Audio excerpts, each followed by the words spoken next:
दोस्तों, अगर आपके पैर या हाथ का नाखून इस तरीके से सड़ रहा है, ख़राब हो रहा है, नाखून बहुत ज़्यादा हार्ड हो रहा है या फिर ऊबड़-खाबड़ हो रहा है, जहाँ-तहाँ से टूट रहा है, नाखून खुरदरा हो रहा है या आपके नाखून के ऊपर काला रंग का, पीला रंग का कोई भी परत चढ़ रहा है दोस्तों, तो ये एक फंगस का निशानी है। इसका मतलब ये है दोस्तों कि आपके नाखून में फंगल इन्फेक्शन हो रहा है।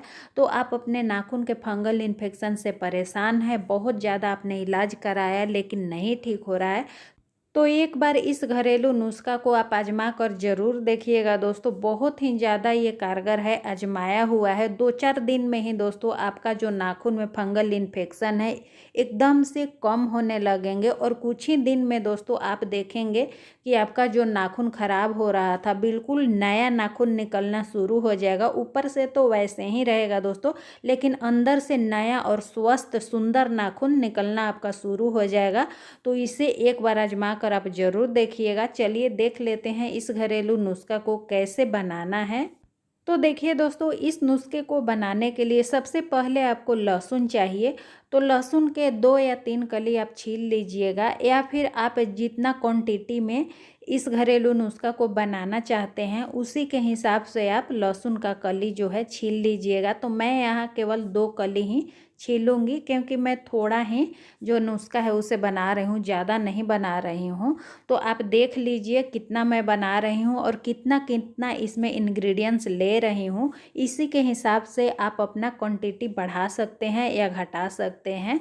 दोस्तों, लहसुन बहुत ही औषधीय गुणों से भरपूर होता है। ये एंटीबैक्टीरियल होता है, एंटीवायरल होता है, एंटी फंगल होता है दोस्तों और एंटी माइक्रोबियल होता है, एंटीऑक्सीडेंट गुणों से भरपूर होता है और इसमें एक एलिसिन नामक औषधीय गुण होता है दोस्तों, जो किसी भी तरह के फंगल इन्फेक्शन हो उसे ठीक करने में बहुत ज़्यादा मदद करता है। इसलिए दोस्तों लहसुन को एंटी फंगल भी माना जाता है। तो देखिए लहसुन को आपको पहले छील लेना है, फिर आप क्या करें खलवट्टा में इसे बारीक कूट लीजिए या फिर जैसे मैं कर रही हूँ ग्रेटर में इसे आप बारीक ग्रेट कर लीजिएगा। उसके बाद दोस्तों कोई भी मोटा तली का आप छोटा सा बर्तन ले लीजिएगा, जैसे कि उसका जो वज़न है थोड़ा भारी हो, उसका जो तली हो मोटा हो, जिसमें आप जो नुस्खा बनाएंगे दोस्तों जले नहीं। अगर पतला तली का बर्तन आप लेंगे ना दोस्तों तो ये जो घरेलू नुस्खा है सही तरीके से बनेगा नहीं, ये जल जाएगा। इसीलिए मैं बता रही हूँ कि भारी तली का आप कोई भी बर्तन ले लीजिएगा और उसमें ये बारीक कुटा हुआ जो लहसुन है इसे डाल लीजिएगा। अब दोस्तों अगला इंग्रेडिएंट्स इसमें आपको लेना है लौंग, और लौंग जो होता है ना दोस्तों जिसमें फूल लगा हुआ होता है वो लौंग आपको लेना है। बिना फूल लगा हुआ लौंग आपको नहीं लेना है। तो देखिए मैं आपको दिखा रही हूँ इस तरीके से, जिसमें फूल नहीं लगा हुआ है इस लौंग को आपको बिल्कुल भी नहीं लेना है। जिसमें फूल लगा हुआ है, जैसे कि देखिए ये जो मैं लौंग ले रही हूँ ना दोस्तों इसमें फूल लगा हुआ है, तो इस तरीके का जो लौंग होता है उसे आपको लेना है। लौंग को आपको खलवट्टा में दरदरा कूट लेना है। लौंग जो होता है ना दोस्तों एंटीबैक्टीरियल होता है, एंटीऑक्सीडेंट, एंटी फंगल और एंटी माइक्रोबियल होता है। इसके अलावा दोस्तों इसमें एक यूजेनॉल नामक कंपाउंड पाया जाता है जो शरीर में एंटी इन्फ्लेमेटरी एजेंट की तरह काम करता है। यह कंपाउंड स्किन पर या नाखून पर कहीं भी होने वाला किसी भी तरह का फंगल इन्फेक्शन जो होता है ना दोस्तों उसे ठीक करने में बहुत ज़्यादा मदद करता है। बस लौंग को आपको सही तरीके से इस्तेमाल करना है। तो देखिए इस तरीके से लौंग को आपको कूट लेना है। तो मैंने यहाँ 3 लौंग लिया था उसे कूट लिया है। आप जितना क्वांटिटी में इस नुस्खा को बनाएंगे उसी के हिसाब से सारे इंग्रेडिएंट्स को आप ले लीजिएगा। तो देखिए यहाँ करीब मैं 3 से 4 चम्मच जो नारियल का तेल है इसे ले रही हूँ। और आपको दोस्तों यहाँ पर दूसरा कोई भी तेल नहीं लेना है, सिर्फ नारियल का तेल ही लेना है, क्योंकि जो नारियल का तेल होता है ना दोस्तों ये फंगल इन्फेक्शन को ठीक करने में बहुत ज़्यादा फायदेमंद होता है। नारियल का जो तेल होता है एंटी फंगल होता है। और आपका जो नाखून दोस्तों जहाँ तहाँ से टूट रहा है, खुरदरा हो रहा है, उसको नारियल के तेल नमी प्रदान करता है। नाखून को ये मॉइस्चराइज रखता है, बहुत ही अच्छा से ये उसे स्वस्थ बनाता है। तो देखिए यहाँ पर मैंने नारियल का तेल डाल लिया है। अब आपको इस तेल को अगर ज़्यादा बनाना है तो आप नारियल का तेल ज़्यादा भी ले सकते हैं। और जो भी इसमें इंग्रेडिएंट्स मैं डाल रही हूँ, जैसे कि इसमें मैंने लहसुन डाला है, लौंग डाला है, तो उसका क्वांटिटी आप थोड़ा थोड़ा बढ़ा सकते हैं, या कम आपको बनाना है तो थोड़ा थोड़ा कम कर सकते हैं। अब देखिए यहाँ पर मैंने गैस जला लिया है और गैस का जो फ्लेम है, आँच है, एकदम उसे कम कर लिया है और इसे गैस पर चढ़ा दिया है। आपको इस बात को यहाँ पर ध्यान रखना है दोस्तों, गैस को एकदम कम रखना है। गैस का जो आँच है ना दोस्तों, एकदम धीमी रखनी है। अगर थोड़ा भी गैस का जो आँच है उसे आप तेज़ कर देते हैं या मीडियम कर देते हैं तो ये जो तेल है ना दोस्तों जल जाएगा। तो आपको इस तेल को बिल्कुल भी जलाना नहीं है, बस धीरे धीरे आँच पर, धीमी आँच पर इसे पकाना है। इसीलिए आप जितना कोशिश करिएगा, मोटा तला का कोई भी छोटा बर्तन हो उसका इस्तेमाल आप करिएगा। तो दोस्तों देखिए ये जो तेल है धीरे धीरे पकना शुरू हो गया है। अब दोस्तों इसमें एक चीज़ और डालनी बहुत ज़्यादा ज़रूरी है, और वो है दोस्तों अजवाइन। अजवाइन जो होता है दोस्तों, ये एंटी इन्फ्लेमेटरी होता है, एंटीबैक्टीरियल होता है, एंटी फंगल होता है। स्किन पर हो या फिर नाखून पे कहीं भी फंगल इन्फेक्शन हो दोस्तों, उसे ठीक करने का ये भी काम करता है। और हमारे किचन में दोस्तों इतने सारे औषधीय गुणों से भरपूर इंग्रेडिएंट्स होता है जिसका इस्तेमाल करके हम फंगल इन्फेक्शन को, कोई भी फंगल इन्फेक्शन हो दोस्तों, चाहे नाखून का फंगल इन्फेक्शन हो या फिर दाद, खुजली, स्किन पर किसी भी तरह का बैक्टीरियल या फंगल इन्फेक्शन हो, उसे ठीक कर सकते हैं।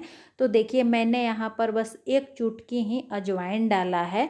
और जो अजवाइन है ना दोस्तों, इसमें जब आप डालेंगे तो धीरे धीरे चटकना शुरू हो जाएगा।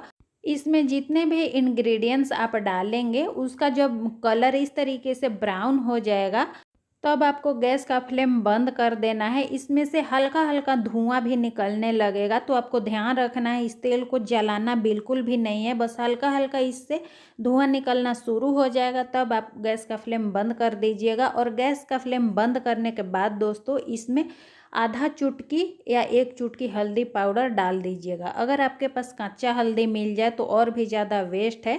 खलवट्टा में उसे कूट करके या ग्रेटर में ग्रेट करके, जिस समय मैंने इसमें लहसुन डाला है उसी समय आप इसमें डाल दीजिएगा और इस तेल को पका लीजिएगा, यानी कि बना लीजिएगा। जब ये तेल हल्का हल्का ठंडा हो जाए तब इसे आपको छान लेना है, और किसी भी आप कांच का जो डब्बा होता है, कांच का कोई भी बोतल हो छोटा सा, उसमें आप भर करके रख लीजिएगा। एक बार इस तेल को आप बना लेंगे ना दोस्तों तो एक सप्ताह तक आप आराम से इसे लगा सकते हैं। इसे रोज़ रोज़ बनाने की आपको ज़रूरत नहीं पड़ेगी। लेकिन हाँ, लगाने से पहले दोस्तों आपको हल्का सा इसे गुनगुना करना पड़ेगा। तो आप एक चम्मच किसी भी छोटा कटोरी में निकाल करके हल्का गुनगुना कर लीजिएगा, तब आपको लगाना है। अब लगाना कैसे है ये मैं आगे वीडियो में बताऊँगी। लेकिन इस तेल को लगाने से पहले दोस्तों आपको एक प्रोसेस और करना है, बहुत ज़्यादा ज़रूरी है। आपका जो नाखून है जिसमें फंगल इन्फेक्शन लगे हुए हैं, फंगल इन्फेक्शन हुआ है, उस नाखून को आपको अच्छी तरीके से सफाई करना है, क्लीनिंग करना है। तो उसे साफ़ करने के लिए दोस्तों देखिए यहाँ पर मैंने एलम लिया है, जिसे हम फिटकिरी भी बोलते हैं। तो फिटकिरी को आप खलवट्टे में कूट करके उसका बारीक एकदम पाउडर बना लीजिएगा, या फिर आप मिक्सर ग्राइंडर में भी इसका पाउडर बना सकते हैं। तो देखिए मैं इसे कूट करके बारीक पाउडर बना लूँगी। ये जो फिटकिरी होता है ना दोस्तों, बहुत ही बढ़िया एंटी फंगल होता है और एंटीसेप्टिक भी होता है। तो आपके नाखून में कोई भी तकलीफ़ होगा, जैसे कि दर्द हो रहा है या जलन हो रहा है, या नाखून के आसपास के जो स्किन होता है दोस्तों, वो भी आपका, उसमें भी फंगल इन्फेक्शन हो गया है, तो उसे सुखाने में, उसे ठीक करने में बहुत ज़्यादा मदद ये करेगा। और साथ में दोस्तों आपके नाखून में जो भी फंगस लगे हुए हैं उसे साफ़ करने का ये काम करता है।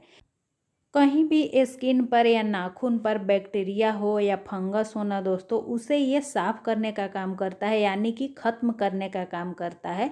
तो आपको क्या करना है, फिटकिरी का पाउडर बना करके किसी भी डब्बे में भर करके आप रख लीजिए। अब दोस्तों आपको क्या करना है, कोई भी बड़ा बर्तन ले लीजिए जिसमें आप हाथ डुबा सकें, या पैर में आपके फंगल इन्फेक्शन हुए हैं तो पैर डुबा सके। अगर पैर में हुआ है दोस्तों, पैर डुबाना है तो आप बाल्टी ले लीजिए या फिर टब ले लीजिए, और उसमें आपको हल्का गुनगुना पानी लेना है, हल्का गर्म पानी लेना है, बहुत ज़्यादा गर्म बिल्कुल भी नहीं लेना है, हल्का गुनगुना लेना है। इस बात को आपको ध्यान रखना है। इस पानी में मैंने 1 चुटकी फिटकिरी का पाउडर डाल लिया है। अब देखिए दोस्तों, यहाँ पर मैंने मीठा सोडा लिया है जो हमारे किचन में हमेशा अवेलेबल होता है, जिसे हम भजिया तलने के लिए इस्तेमाल करते हैं। तो देखिए यहाँ मीठा जो सोडा है ये भी मैंने 1 चुटकी लिया है। मीठा सोडा भी आपको ज़्यादा नहीं लेनी है, 1 चुटकी ही लेनी है। अगर आप पैर डुबाना है आपको पानी में तो आप पानी ज़्यादा लेंगे, जैसे कि बाल्टी में या टब में, और पानी का जो क्वांटिटी होगी वो भी ज़्यादा होगा। तो उसमें आप 2 चुटकी फिटकिरी का पाउडर डालिएगा और 2 चुटकी मीठा सोडा डालिएगा। पानी में इन दोनों चीज़ों को आपको मिक्स कर लेना है, मिला लेनी है। जो मीठा सोडा होता है दोस्तों, ये कहीं भी मैल जमा हुआ है उसे फुलाने का काम करता है और उसे साफ़ करने का काम करता है। तो अगर आपके नाखून में फंगल इन्फेक्शन हुआ है, ऊपर से उसमें गंदगी बैठ गया है, जमा हो गया है ना दोस्तों, तो ये फंगल इन्फेक्शन और भी जल्दी ठीक नहीं होता है। इसीलिए पहले नाखून को आपको साफ़ करनी होगी उस तेल को लगाने से पहले। तो इसमें हमने पानी में फिटकिरी भी डाला है जो फंगल इन्फेक्शन को ठीक करने के लिए बहुत ज़्यादा हेल्पफुल होता है। अब दोस्तों जो भी नाखून में आपके फंगल इन्फेक्शन है उसे आपको इसमें डुबा करके रखना है। कम से कम 7 से 8 मिनट आप उस नाखून को, उंगली को डुबा करके इस पे पानी में रखिएगा, ताकि जो भी गंदगी हो साफ़ हो जाए। इसे आपको रफली मलना नहीं है बिल्कुल भी, केवल पानी में डुबा कर रखना है दोस्तों। जो भी फंगस है, बैक्टीरिया है, अपने आप उसमें ख़त्म होने लगेंगे। और ये जो प्रोसेस है ना दोस्तों, रोज़ आपको 1 बार करनी है इस तेल को लगाने से पहले। दिन में आप 1 बार कर लीजिएगा। घर के, अगर आप महिला हैं तो घर के सारा काम कर लीजिएगा। नहाने के बाद इस प्रोसेस को आपको करना है। नाखून को पानी में डुबा करके, फिटकिरी वाला पानी में डुबा करके 7 से 8 मिनट आपको रखना है। फिर आप उंगली को निकाल लीजिएगा और एकदम सूती का जो कपड़ा होता है या तौलिया है उससे नाखून को ड्राई कर लीजिएगा पोंछ के। उसके बाद इस तेल को आपको लगाना है। दोस्तों दिन में 1 बार तेल को लगा लीजिएगा, लेकिन रात में सोने से पहले आप दोबारा भी इस तेल को लगा लीजिएगा। रात में आपको फिटकिरी वाला पानी बना करके उसमें उंगली को डुबाने की ज़रूरत नहीं है, केवल तेल को ही लगा लीजिएगा। तो 2 बार इस तेल को आपको डेली लगाना है और 1 बार पानी से आपको नाखून को साफ़ करना है डेली।